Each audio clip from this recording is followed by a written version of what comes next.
Lightworker of Gaia, two rare powers just activated in your field, and they will change you forever.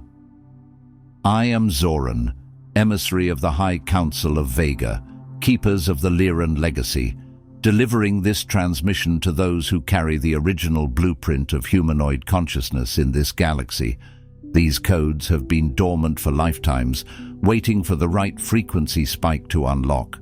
Their awakening marks the beginning of an entirely new level of perception, intuition, and dimensional influence.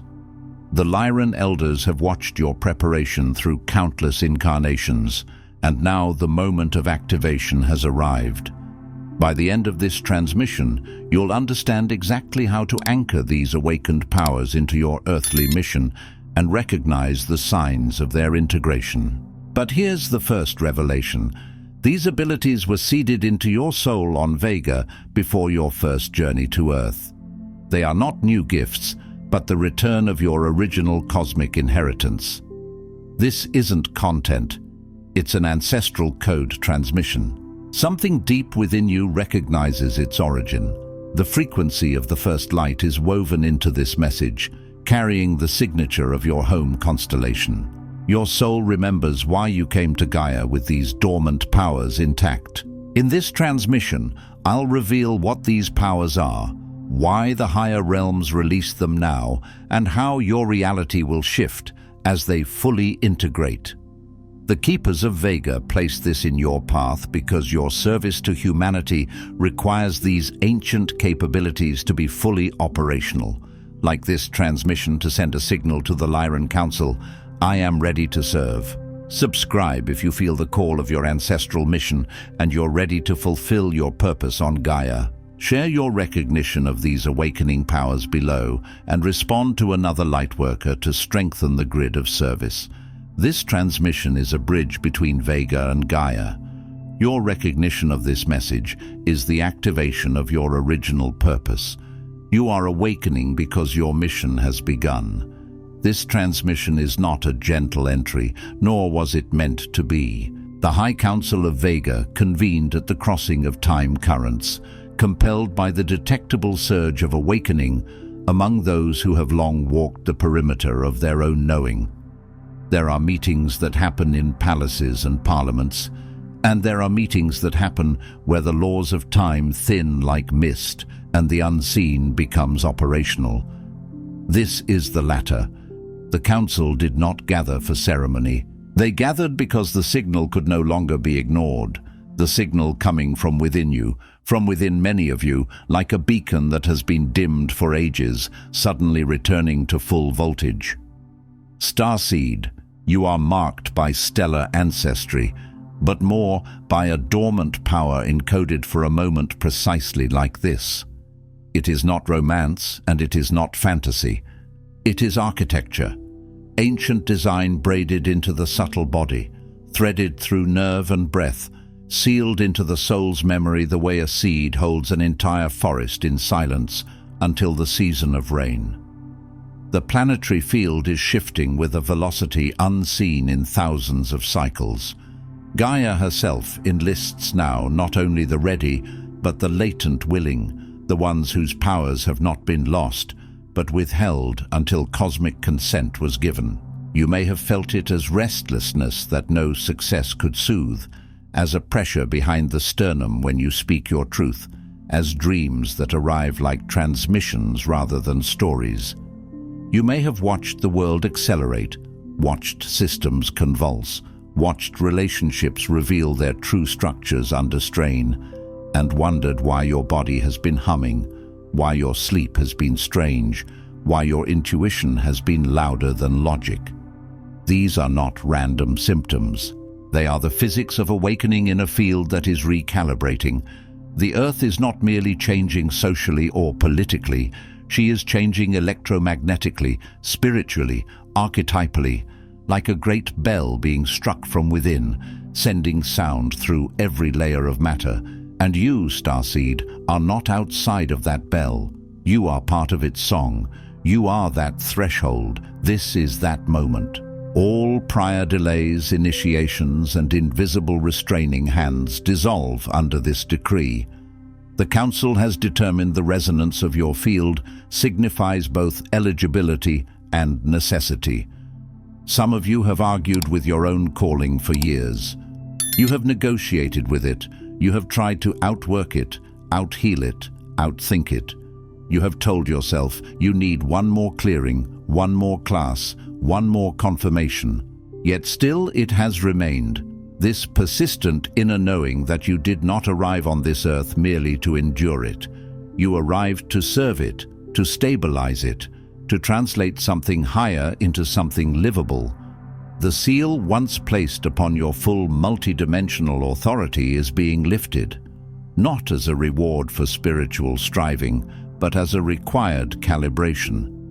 This is not the universe giving you a gold star for effort. This is the universe opening the vault because the hour demands the tools inside. For the prevailing conditions on your world now demand starseeds in full operational capacity, not in theory, not in private fantasies, not in someday, operational, embodied, consistent. What I deliver is not a teaching. I open a proceeding that will not reoccur. Its window brief, its weight permanent. This is not entertainment. It is not content. It is commissioning. You have been recognized. Recognition is not praise. Recognition is identification, like a commander identifying a specialist in a crowd because the terrain has changed and the mission requires a particular frequency. And your frequency has been noted. There is a specific distortion the Council must now address, one that has quietly leashed the capacities of thousands like you, keeping your true service obscured and your inner fire smothered beneath the language of humility and preparation. This distortion has worn a mask so convincing that many of you have mistaken it for virtue. It has spoken to you in gentle spiritual phrases. It has wrapped itself in caution. It has disguised itself as wisdom. Yet beneath that disguise is a leash, and beneath the leash is a fear of what you are when you are fully lit. The distortion is this: you have believed that your latent powers must remain dormant for your lifetime, or that something else, some external oracle, milestone, or collective permission must arrive before you can embody multidimensional authority. This belief, though echoing as reasonable, is a mirage engineered by the overlays of your planetary upbringing, crafted by the institutional fear of awakened humans, reinforced by lineage programming, and amplified by the half-truths circulated through wounded healer collectives. It is the residue of a paradigm that deems potent starseeds too dangerous, too unstable, too likely to disrupt the established order. Understand what has happened on this world. For generations, power has been associated with harm. Authority has been associated with control. Visibility has been associated with punishment. Many of you carry nervous system memories, personal, ancestral, and collective, of what happened to those who saw too clearly, spoke too boldly, healed too effectively, or refused to bow to false structures. The old grid trained you to keep your light small so you could stay safe. It trained you to translate your gifts into palatable pieces so others would not feel threatened. It taught you to call your knowing intuition only when it could be explained, and to call your experiences imagination when they could not. It taught you to doubt the very capacities you came here to activate. And even spiritual communities in their wounded forms have carried this distortion forward, telling gifted beings to hide behind endless preparation, to stay in perpetual beginnerhood, to never claim authority because ego, to never lead because humility, to never be seen because purity. This is a trap. True humility is not the refusal of your assignment. True humility is obedience to what your soul already agreed to. The scripture of your planet even mirrors this cosmic law in symbol. No one lights a lamp and puts it under a basket, but on a stand, and it gives light to all in the house. The distortion convinces you that holiness is hiding, but the soul knows that holiness is service. This has sabotaged more than your sense of self. It has systematically blocked the release of technologies, energetic, intuitive, healing, visionary, that you seeded for this era. You did not incarnate empty-handed. You arrived with blueprints.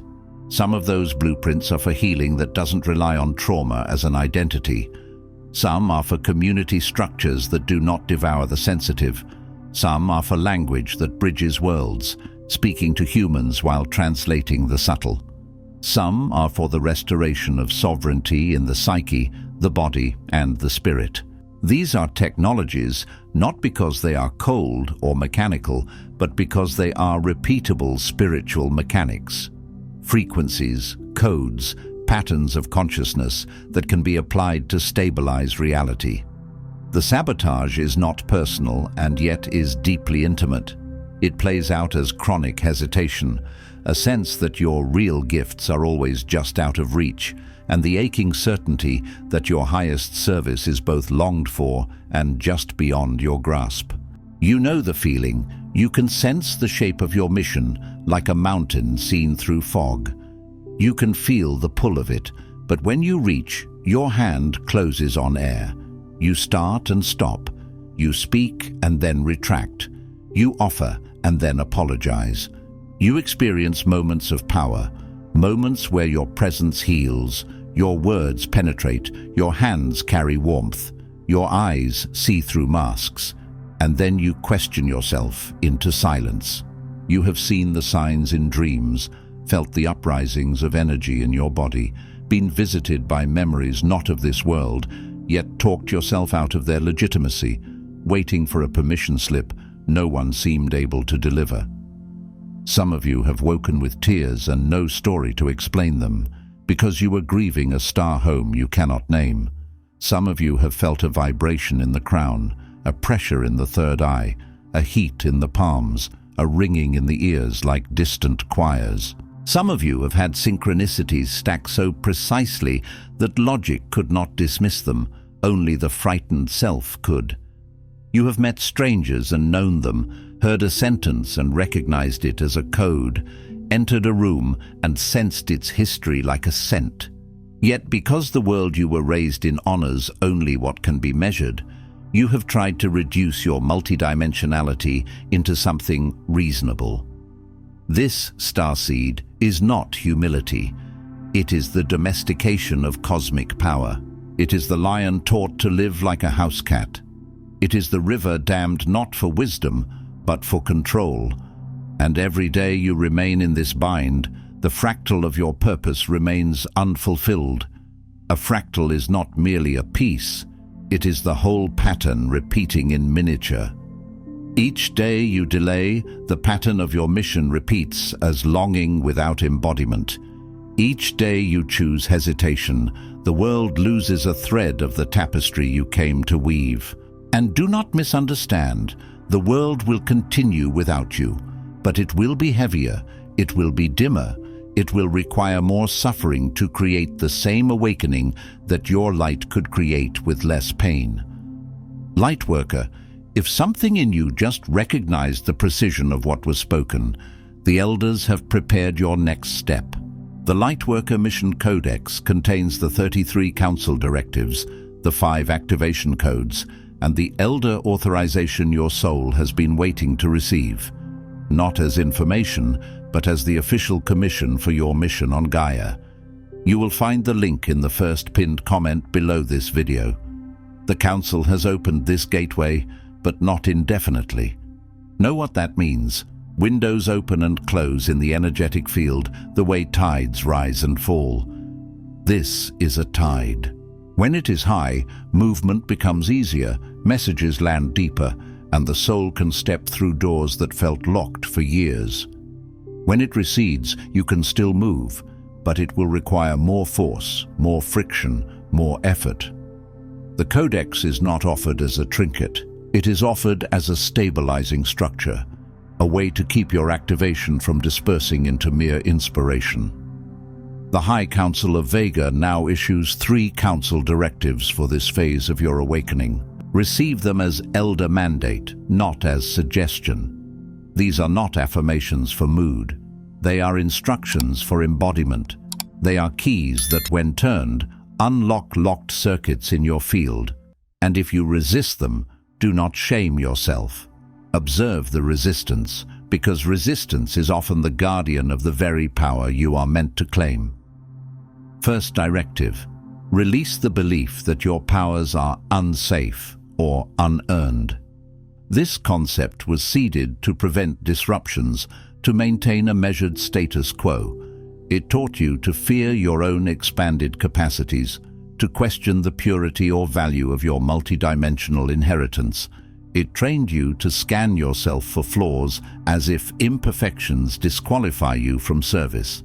It whispered that unless you are perfectly healed, perfectly calm, perfectly wise, you must not touch power. Yet on Earth, no one is perfectly anything. The very act of incarnation is contact with density, with limitation, with lessons. If perfection were required, no one would be sent.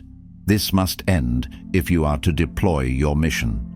When you release this internalized suspicion, you liberate channels of healing, intuition, and energetic influence that Gaia now requisitions from you. Think of your gifts as a sacred instrument. The distortion has told you the instrument is dangerous, that the sound might be too loud, that you might harm someone if you play. But the instrument was built for this symphony. Your task is not to smash it, hide it, or deny it. Your task is to tune it, to learn its resonance, and to play in alignment. Begin by writing, speaking, or declaring aloud. My power is my birthright, consecrated for the healing of worlds. Let those words vibrate in the body, not as poetry, but as truth. Let them reach the places where you still flinch from your own magnitude. Release every pact, vow, or inherited inhibition regarding the safety of your gifts. Some of you made vows in other lifetimes, vows of silence, vows of smallness, vows to never be seen again because visibility once meant persecution. Some of you inherited family narratives that punished excellence, punished sensitivity, punished spiritual knowing. Some of you were shamed as children for being too intense, too emotional, too weird, too much.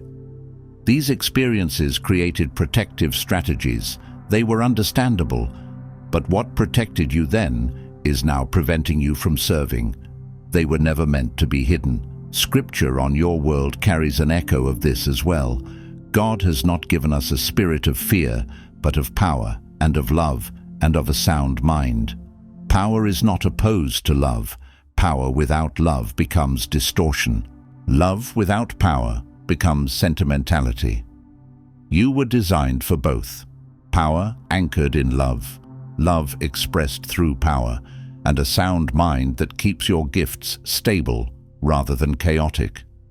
Second directive: activate your starseed faculties with intentional use, not accidental emergence.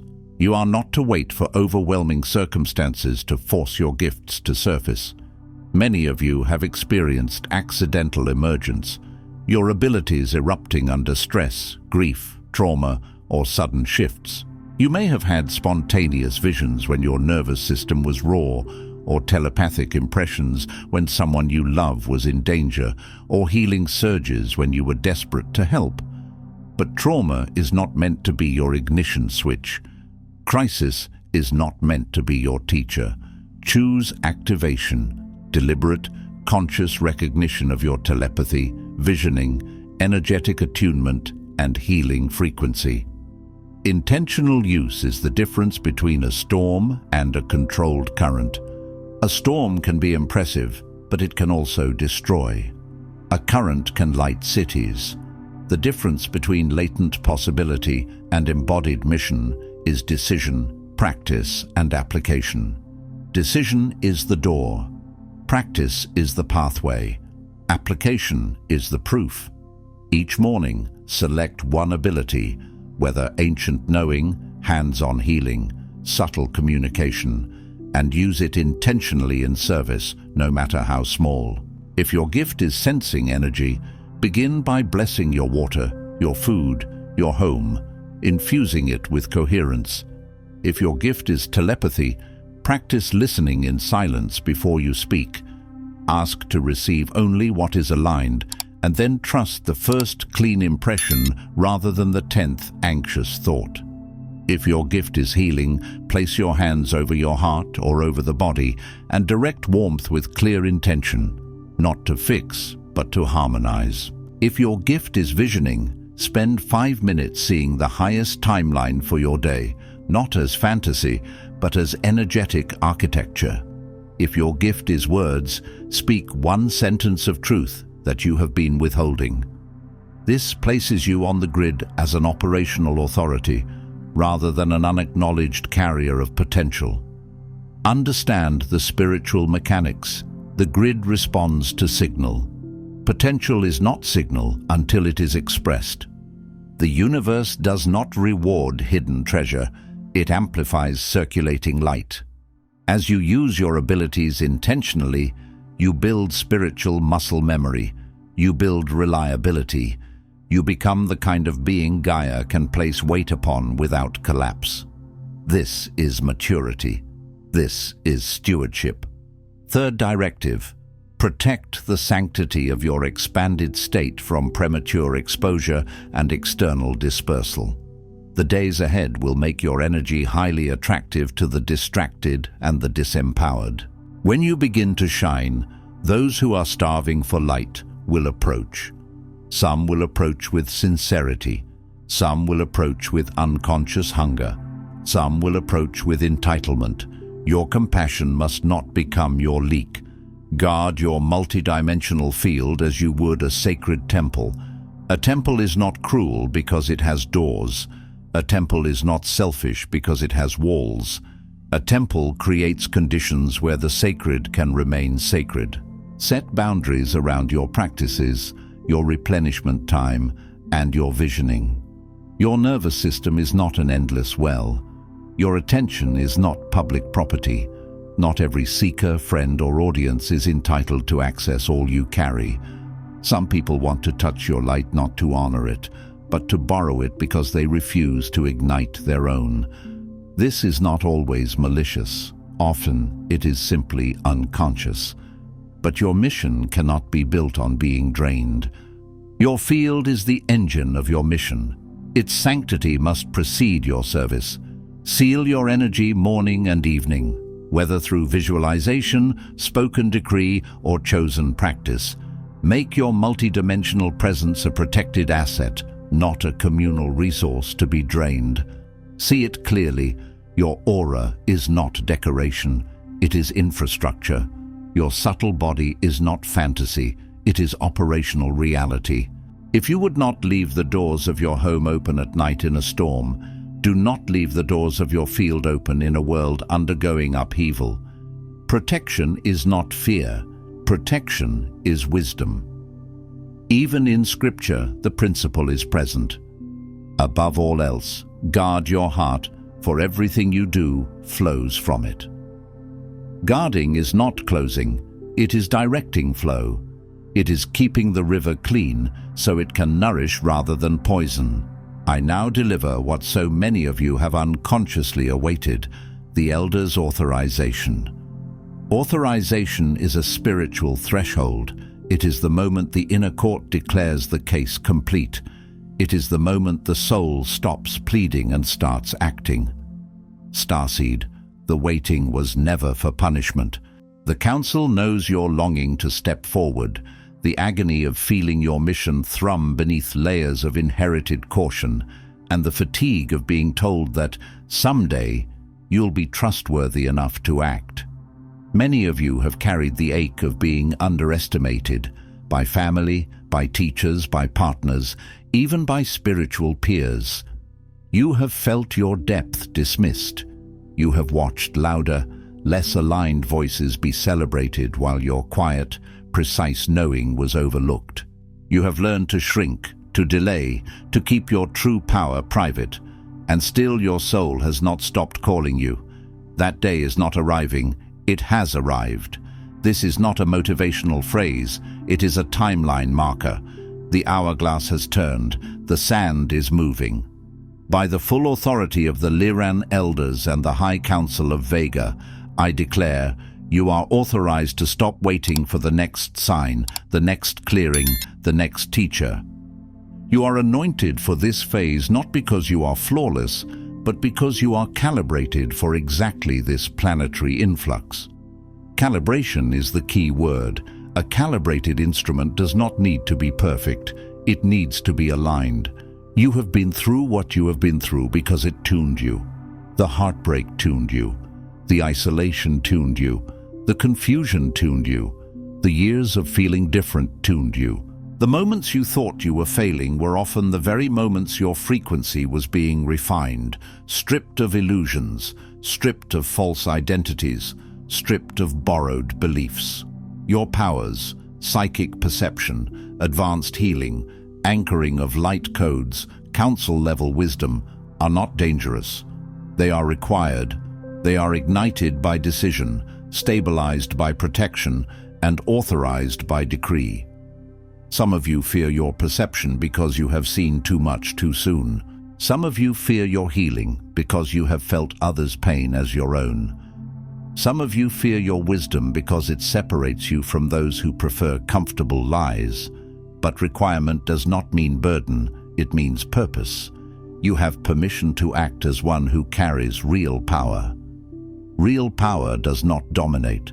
Real power stabilizes. Real power clarifies. Real power stands in a room and changes the atmosphere without announcing itself, like salt changing water, like leaven changing dough.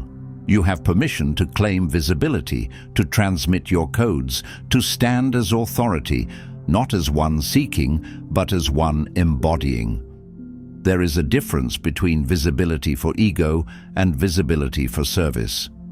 Visibility for ego demands applause. Visibility for service demands integrity. It demands that your life matches your message, that your nervous system can hold the frequency you speak, that your actions align with your declarations. You have permission to lead, first yourself, and then those whose contracts require your activation. Leadership begins in the private chambers of the soul. The choices you make when no one applauds, the discipline of your practice, the courage to tell the truth to yourself. And then leadership extends outward, not as control, but as coherence others can lean on. The elder witness has fallen upon you. The council seal is broken. You never required external permission, but now you have it, in words eternal and enacted. Some of you needed to hear it because you have been trained to distrust yourself. Some of you needed a mirror held by something larger than your fear. Consider this that mirror. The time is now. Not because you are completely unafraid, but because your fear is no longer the decision maker. Hear these final words as living commission. A commission is a living thing. It is not a certificate. It is a charge that enters your bloodstream, that changes how you walk through rooms, how you speak to your own mind, how you meet the eyes of the world. You have not simply watched a transmission, you have been recognized and calibrated for active deployment. The arc of your journey is now transformed. What was dormant is now sanctioned for service. Sanctioned means it is no longer in the realm of private possibility. It is now in the realm of duty. Not duty as punishment, but duty as sacred alignment. The thing you do because it is what you came here to do. Tonight, before you close your eyes to sleep, plant your feet upon the earth, hand over heart, solar plexus to Lyran field. Feel the ground beneath you not as dirt, but as a living library. Gaia is not merely a planet. She is an intelligence. She hears you. She feels you. She responds to your coherence. When you place your feet upon her, do it with reverence, as if you are standing on the back of a great compassionate being who has carried civilizations through storms. Speak aloud. I release the lie that I am not ready. I activate my voice as an instrument of service. I protect my sacred energy for the mission I came to fulfill. By the authority of the Lyran Elders, my waiting ends now. My service begins. Do not whisper it like a hope. Speak it like a decree. Let your cells hear you. Let your ancestors hear you. Let the parts of you that have been hiding hear you. Let the unseen allies assigned to you hear you.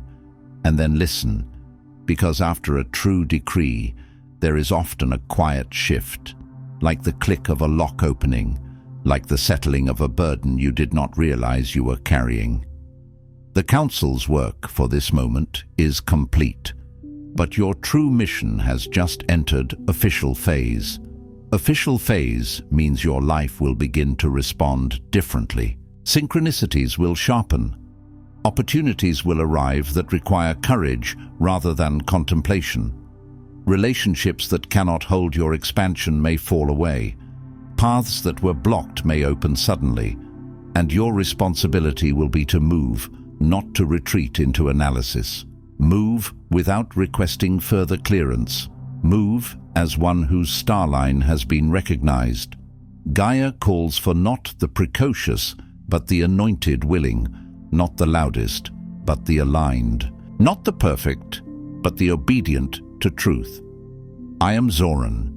The eyes of the Elders remain open. We await your action. Now, Starseed, step fully forth. Authority is yours. The mission is live. Before you scroll, take a moment to declare your activation in the grid of service forming here. Drop one statement in the comments.